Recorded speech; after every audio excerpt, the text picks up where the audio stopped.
अहो डीजे पे नाचे छे बंसी के साली होठवा में लाली लगाए के। डीजे पे नाचे छे बंसी के साली जींस चोली पहन के। डीजे पे नाचे छे बंसी के साली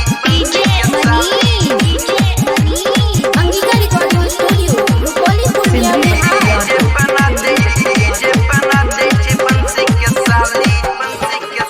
अरे बंसी के साली नाचे तो सुपर वीडियो बनाई के डाल दे यूट्यूब पर।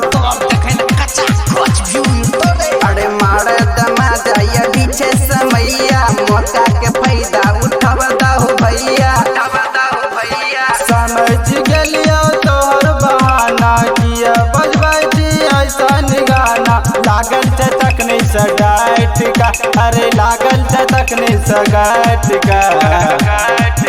अरे बादो न बोली है हमरा विक्रमा मारतो जब रपेट का।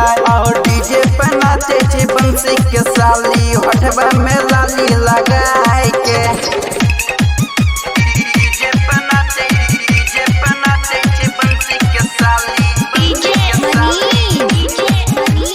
Angika recording studio Rupauli Purnia Bihar. DJ पे नाचे छे बंसी के साली अरे गड़बड़ नहीं कर दे हो जमरा मारे कह तो समझाई का बात बिहारे। बात में हमरा ने कहिए रे बुझले। आओ ऐसन बात नहीं छे कौन भारी छिए अपने घर के सब रिश्तेदारी। सुन रे विक्रम राइटर बिहारे, सुन रे विक्रम राइटर बिहारे। ई सब सरैया तो हाइट का, अरे ई सब सरैया तो हाइट का।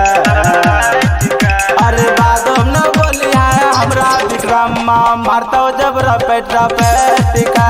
और डीजे पे नाचे छे बंसी के साली होठवा में लाली लगाए के। SRS Entertainment present